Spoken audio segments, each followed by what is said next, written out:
Lord Vader, we have the prototype TIE Striker right here. Oh.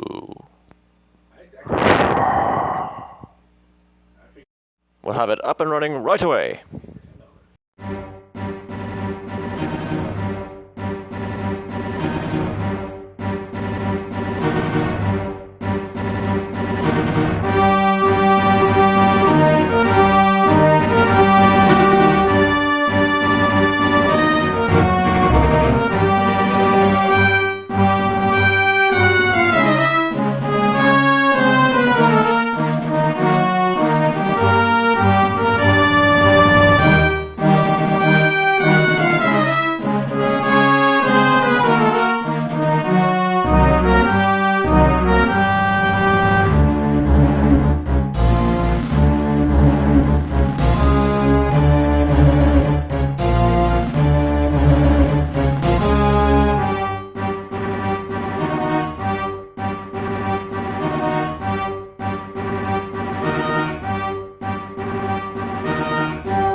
What's good, YouTube? Brickstore1991 back again with another LEGO set review. Today I'll be looking at set 75154, the TIE Striker, part of LEGO's tie-in to the 2016 film Rogue One, a Star Wars story. Now you're probably saying, TIE Striker? I don't remember that. Truly, the TIE Striker wasn't heavily featured in Rogue One, what with it being a prototype and all, but it is in the movie in like 3 shots. The set consists of 543 pieces. Includes 4 minifigs and retailed for $69.99. Our first minifig is the TIE Pilot. The torso print is gorgeous with all these switches and tubes you'd expect from a TIE Pilot. The helmet has these really cool vertical triangles and these twin Imperial emblems on it. Under the helmet there is a generic Angry Grimace.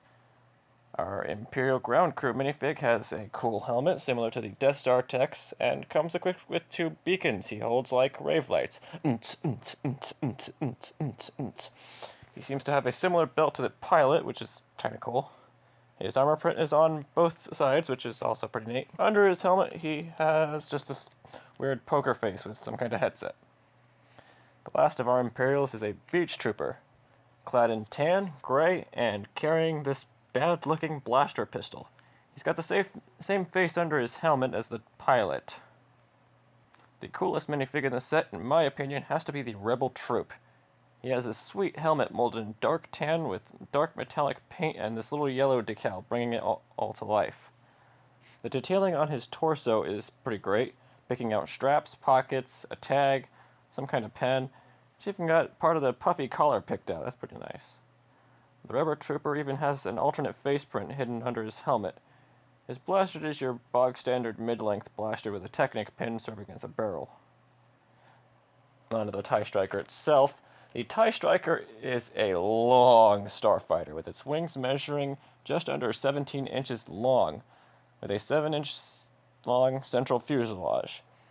As you'd expect with a TIE, there's room in the cockpit for a single pilot, and the cockpit can be either opened from the front or from the top, but you can really only load your pilot in from the top. In the rear of the craft, there is storage for an extra blaster, a radio, and a pair of macro binoculars. The wings, for whatever reason, can be positioned in either up or down with either of the two levers on the back of the fuselage. In the front of the craft are two spring-fire projectile launchers. No crazy mechanism on this one to make them fire, Joe, just a touch of the back of the projectiles and they go flying. Be it at a X-Wing, a hapless rebel troop, or into the oblivion to be lost behind a couch or something. Is the set worth it? The set retailed for $70, and while that's a pretty steep price for an obscure TIE fighter with a grand total of under a minute of screen time, I'm kind of glad I and my husband found this thing for about $40 at a closeout shop.